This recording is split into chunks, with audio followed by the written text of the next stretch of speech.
Hey, Jason. Oh, mate, it's good to see you. Good to see you as well. Yeah. Good to see you. Man, like, I haven't seen you for ages, it seems like, yeah.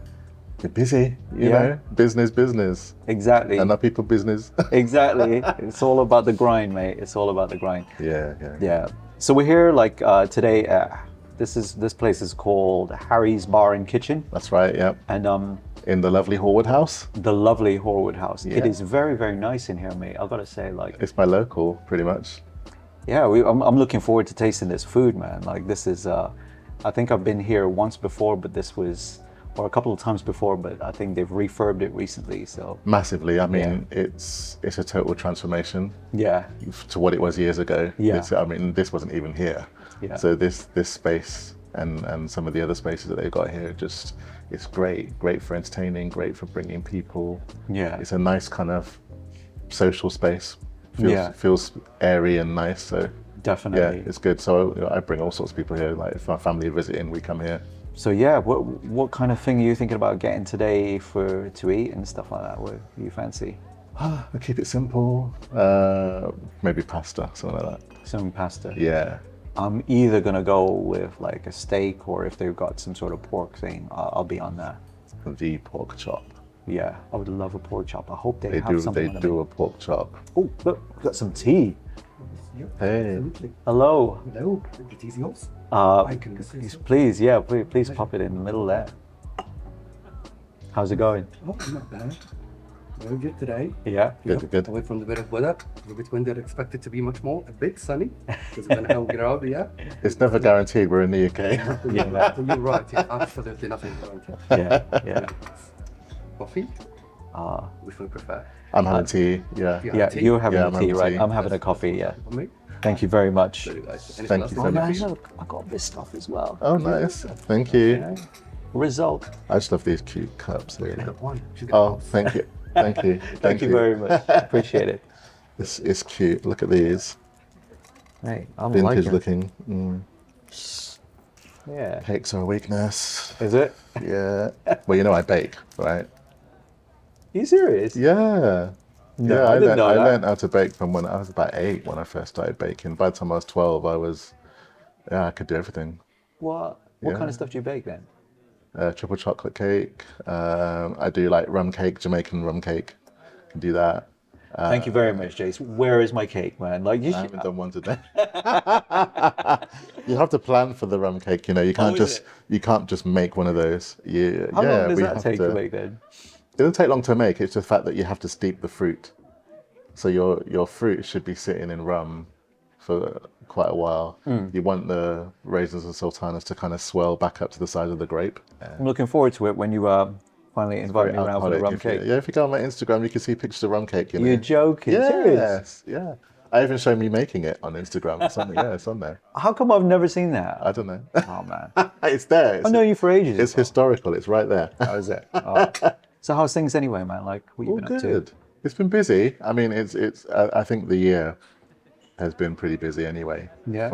From the get-go, lots of, transformation. Yeah. People relocating. There's been a lot of people moving offices and stuff like that. Where are they moving from? Well, we've had a lot of people moving out of London Right. and sort of locating themselves here. Are these London migrants coming here? London. Well, that's what this place is built on, right? It is. Yeah, It is. yeah. Yes. I think that there's a few things I think causing the shift. There's All right. we're seen as a centre, like a tech centre, a seat of innovation, if you like. Yeah. Yeah. In the country, we're right in the middle. We're not far from London anyway, so it's really commutable. So and yeah. It's and about half an hour away or something like that. That's it on the train. Yeah. I think we've got some interesting spaces, and in terms of the business locations, you've got obviously the city centre, Yeah. but then you've got a lot of business parks in and around Milton Keynes that Yeah. offer lots of different options, and I think that the pricing is probably better than London right now. So that's probably part of why Yeah. people are coming here. But I think So the pricing for those spaces that they're moved into, like the HQs that they're at right now. yeah, Okay. because I mean you've seen it. It's growing up real nice. Big spaces. Hello again. Hello. How's it going? Should be a bit starving now. That's how it's going. I already know what I want. He knows what he wants. That bad boy there. You already that. I already know what I the want, bad mate. boy. Yeah. You love the pork chops? Oh, okay. Shop for me. Hey, fair enough. I'll do the beef rigatoni if that's cool. You like the beef rigatoni? Yes, please. Fair enough. Cheers. Thanks a lot, Thank mate. you so much. Appreciate it. Let's get ready. I'll pop all back. All right. Thank you. Thank you. See you in a bit. Yeah, tell me what's been going on in like MK recently in terms of like all the HR stuff with with hiring for big companies and so on. Are you finding that more larger companies are moving into the area, and I suppose are they attracting more people in the area to be upskilled, for example? The attraction to the area is all sorts of different businesses. So you're seeing head offices move here. You're seeing smaller or medium-sized businesses relocating. Right. And then you've got this huge amount of startups Yeah. here as well. Yeah. There's possibly lots of different reasons why they're coming. Yeah.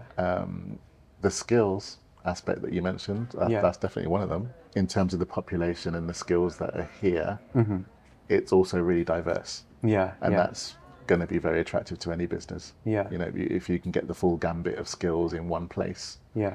without having to do too much work, then that's going to be attractive. In terms of the diversity of the area and stuff like that, is it? Are you seeing that the population is different from other areas, or like? So I don't know if it's different as such. I think maybe how we live is different. Yeah. Because one thing I do notice is we're diverse, and it's not in like silos. Yeah. Yeah. We're all Oh, together. I see what you mean. see what Yeah. I mean? Yeah. So There's integration more than like Absolutely. segregation kind of thing. Yeah. Like this is your area, that's your area. Yeah. Got it. So yeah, but I mean, we've got massive footprints of all sorts of diaspora in Milton Keynes. So I know you hire for like really big corporates, like Yeah. like the BTs or the Capgeminis, those types of like big, Yeah. big, companies. Are they looking for people like from around this area, or are they trying to keep people in London? Or I mean, now everybody's with the hybrid working.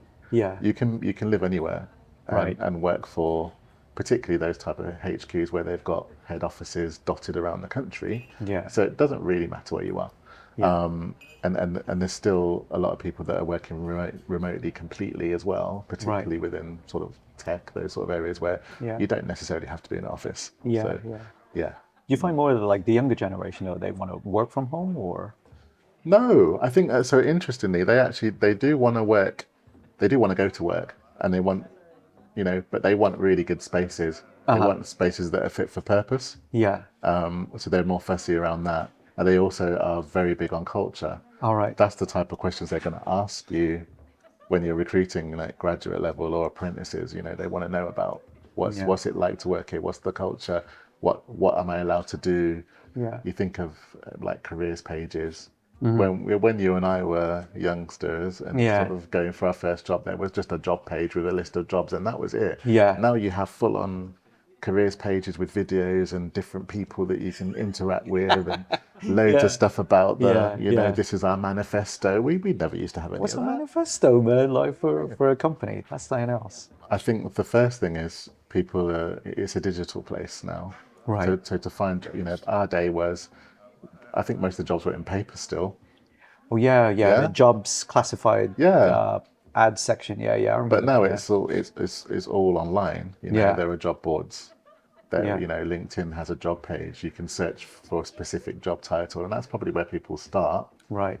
But then they're going to look at things like the company page, on LinkedIn, Right. right? So they'll search through that. So the company page has got to be like all people having a great time at work, and this is like the culture and so on. And real. Yeah. The other thing. So one thing you'll remember is like they used to be like stock images of businesses, Yeah, right? yeah. And that was what people used to use all the time on their websites Yeah. and things. But now, Yeah. particularly the younger generation, are like, I want to see real people. Right.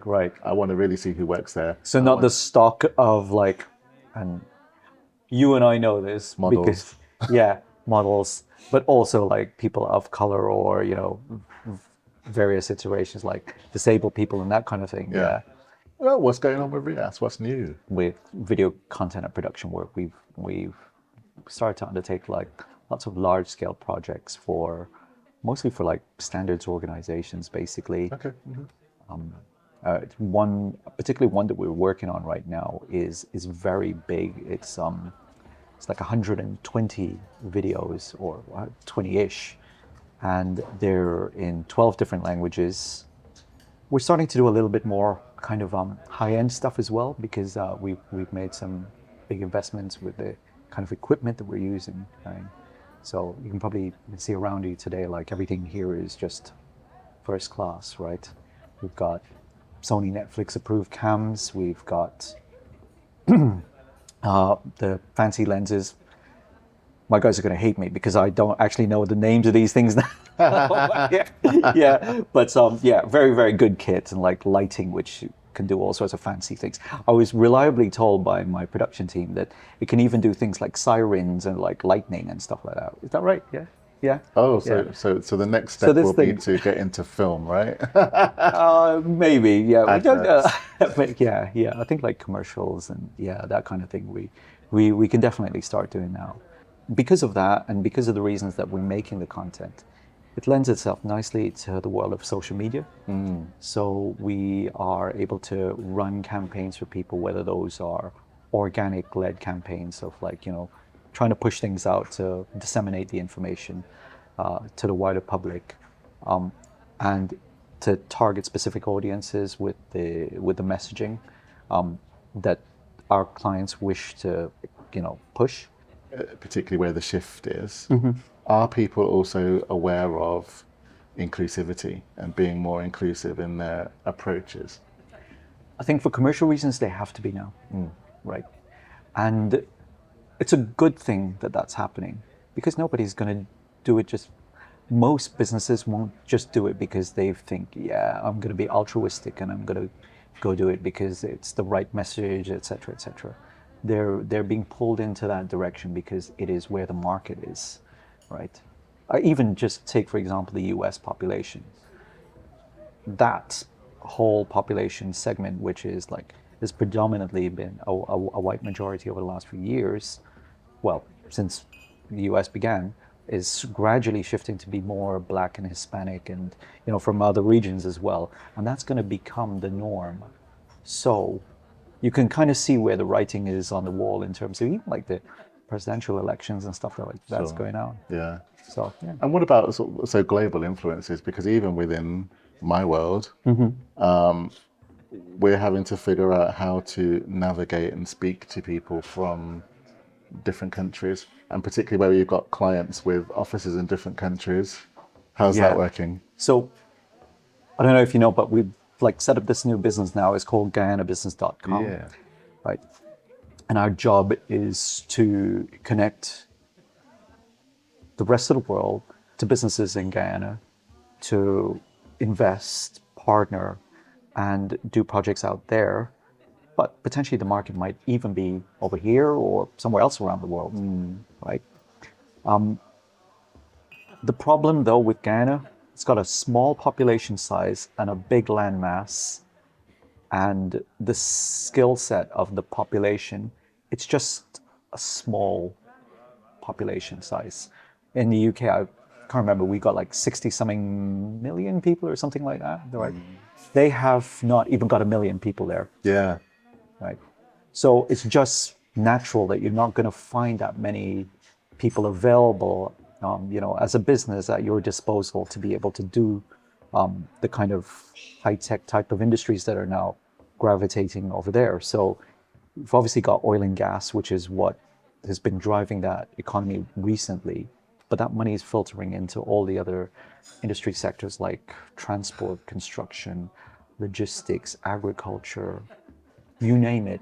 Our job is to try and facilitate these connections, get the projects ready and going, but also then to start help businesses make those operational decisions early and upfront so that they know that this is what they're going to need, when they start actually doing trading. Yeah. It's weird because the crossover between what we do and what you do is it's almost exactly the same thing. We are facilitators and we're trying to help businesses, with their thought processes, Yeah, yeah. as well as the skills and bringing people in and bringing the right people in at the right point, and then helping them with budget and all that. So there's we are doing Definitely. the same sort of things. Yeah. And are you finding like the skill sets are changing now for the types of people that people want to hire? Or like, and I'm asking because there's obviously you see lots and lots of stuff on social media where Yeah. people are talking more about like soft skills, but they're not really soft. Like they're like good interpersonal skills. Like, Yeah. that kind of stuff. Which we've always needed. Yeah. I just think they're badged differently now. I don't think a huge amount has changed in terms of those type of skills. We're talking about them in a different way. Right. That's all. Where stuff has changed is because technology's changed. We now work in a different way. Yeah. We are much more involved with technology. We are much more involved with AI and all those sort of things, right? That 2-letter word, mate. Yeah. That word, right? Yeah, AI thing. Yeah. So we're looking for people that understand that. First of all, how are these people like getting this AI stuff, and how are they genning up on that? Like, are they just doing online training courses, or are they like just playing around with the stuff themselves, or that kind of There'll thing? be a mixture, I suppose, for people who are already in workforce and have been working in a different way. They are having to muddle through a little bit. Yeah. And there will be training courses for some, but I don't think everybody has that luxury, and I think people are having to just find out themselves. What we do have is a generational gap, though, because the youngsters have automatically just adopted it. Yeah, Like they yeah. all know how to. I see some of the, you go to schools and you go to universities and you go to the college Yeah. and you chat with youngsters and they're like, oh yeah, they of course they use AI to help write stuff. Yeah, They're always yeah. using it to write stuff for themselves. And Yeah. and when you say about a CV, I don't have to go in there with a template. They've already got one. They went and found it, and their AI has already filled in Structured it. a CV already for them. And Wow. you ask them to do a cover letter, they come back in 5 minutes because they've used AI to help them do a cover letter. Yeah. Oh my gosh. So are we saying now like we're not actually hiring people, we're hiring what the AI gave those people to present to? We're going to end hiring up that way, I panel? reckon. Yeah. I know. Yeah. I mean, if they're saying one thing, but then you go look on their socials, for example, on their LinkedIn, and they've never done one thing on AI before, or whatever, or it doesn't have to be AI, it could be some other kind of thing, but whatever that thing is that they said that they're good at, and they haven't got anything on their like profiles. Is that one other way of like weeding folks out, like just kind of going, Yes well, they've and not no. really kind of spoken about it? Yes and no. I mean, I think that some people don't necessarily market themselves to the fullest. So sometimes you get CVs and you can be underwhelmed Right. by the CV, but then when you meet the person and ask the questions and they're answering the questions, you're like, they've got so much more skill than they've written down. Really? So I never. Or they've shouted about on socials or That's something. right. Right. So I never assume that all you've got is on that piece of paper, because Yeah. sometimes it isn't. Even for us, we may call somebody that I think actually there are pieces or roles that I feel would give them certain skills, but they haven't said anything about it. But when you Right. speak to them, then you realize actually, yes, they have. Yeah. They just haven't put that on there. They haven't included it. Right. And then you encourage them to, just to give you some advice, you need to add this. So it's far better for somebody to make sure that they cultivate their socials properly with the stuff that they do, like basically shout about themselves, right? The professional stuff needs to be there. Yeah. Yeah. And LinkedIn allows you to do that. You're not limited in the same way you might be with a CV to try and keep it reasonably short Yeah. and neat and tidy. Actually, LinkedIn allows you to put a lot more information on there, and you can add, other things that you've done. You can add documentation, you can add media to your Yeah. profile, so that you have that option. Food. That boy in the sea. Oh, my God. oh, Yeah. We forget all them. Amazing. Thank you so so much. pretty. I always love the dishes and the plates because they just are so nice looking. Look at that chop there.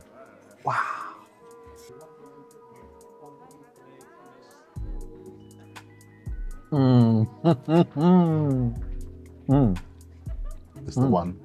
Here we go. Thank you. Pleasure. This is great too, and the thing I love about this is it is actual proper beef. not like minced beef. It's Yeah. like proper steak that's been And they've chopped it up and they cooked put it in and there. cut it up, yeah.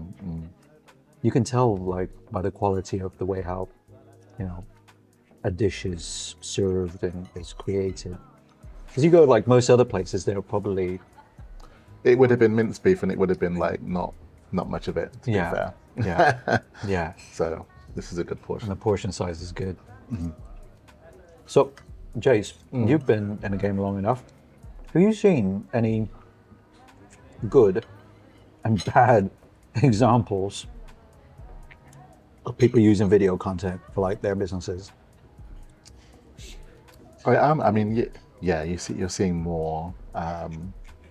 So I'll do a shout out to BT because I love them. Yeah. But you know, BT has been really good at putting together videos and stories. So they do like stories of individuals within their business, kind of showcasing Yeah. how they got where they got and what they do. But then also they've been showcasing what they do outside of business as well. But that's supported by BT in there, you know, their Got working it, life. got it. So that, for instance, recently they had one with a young lady who is an athlete. Right. She also works within BT, within the technical area, but she's an athlete too. So they show both sides of her life. I see. Her life as the athlete, her life within BT, and then how that works. You know, That's good because then you kind of see the whole person there, I guess. So I think you know it's great in terms of storytelling of, you know, this is how this can be your future. Okay, so for people from the outside that are thinking about a career, if you're seeing that type of content, then you're like, okay, I could have my career there. Yeah.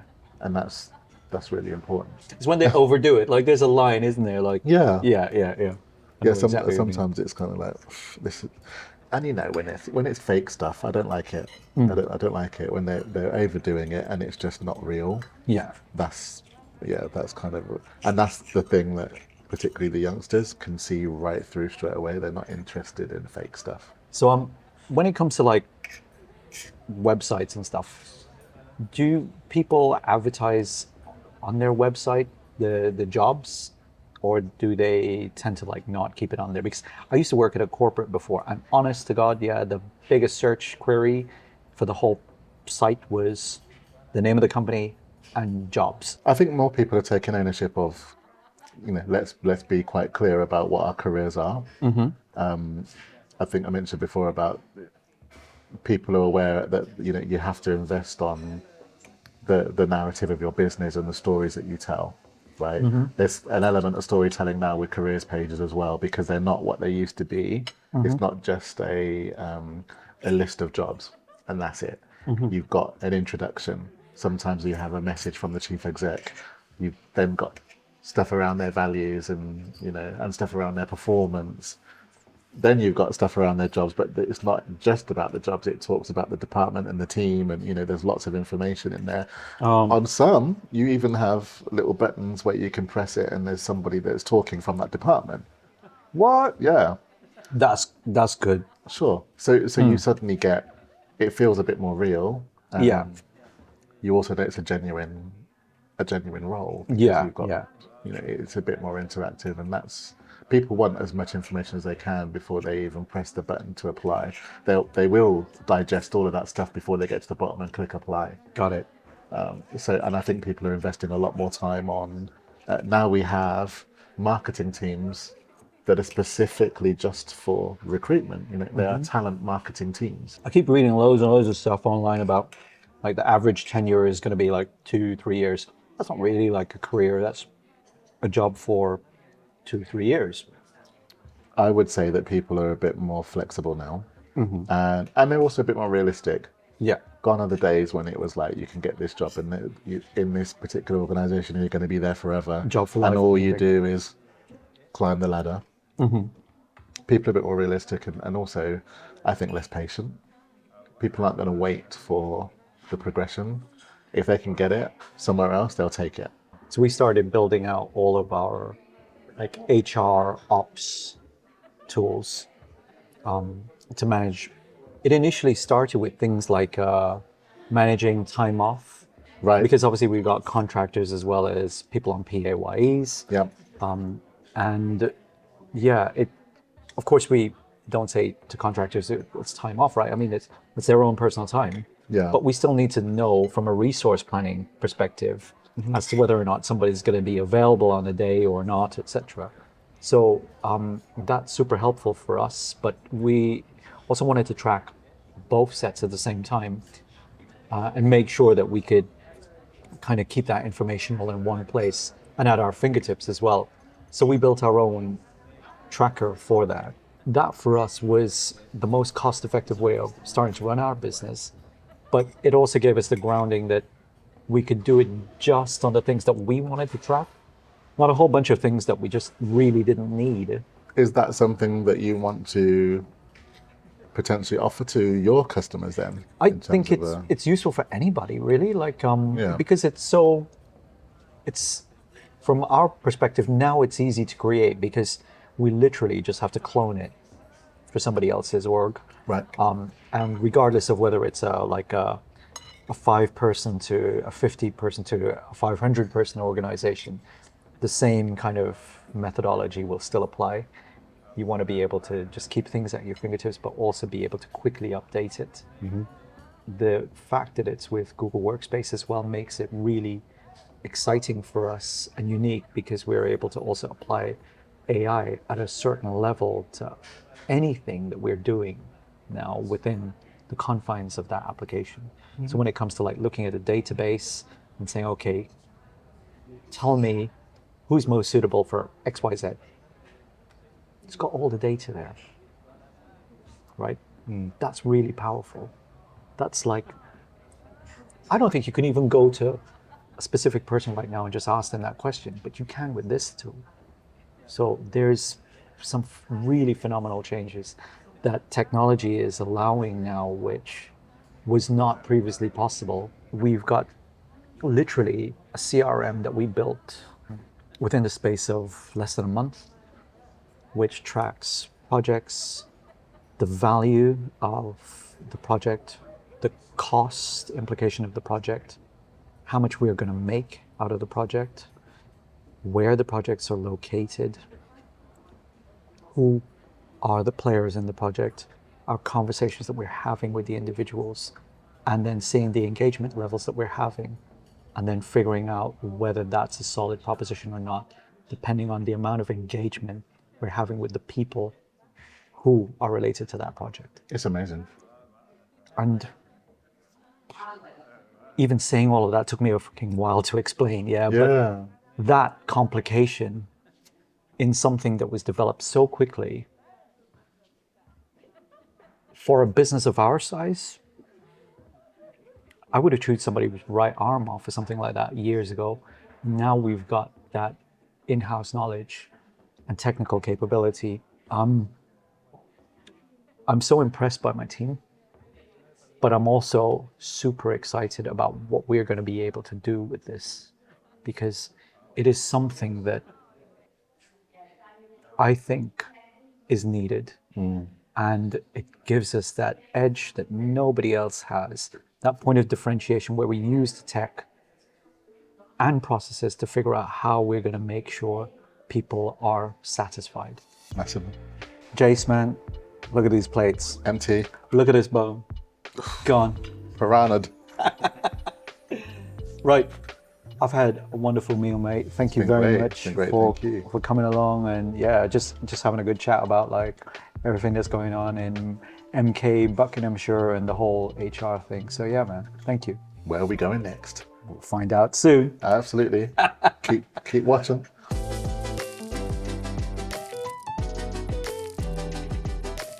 This woman's like, I know he my baby daddy, blah, blah, blah, blah, blah, blah. And then the guy comes in and goes, but she was sleeping with like 4 other guys at the same time. I know 3 of them, they outside. Like, then they all come in. You are not the father. And she went to all 3 of them. Yeah. You are not the father. You are not the father. You are not the father. Is anybody else missing?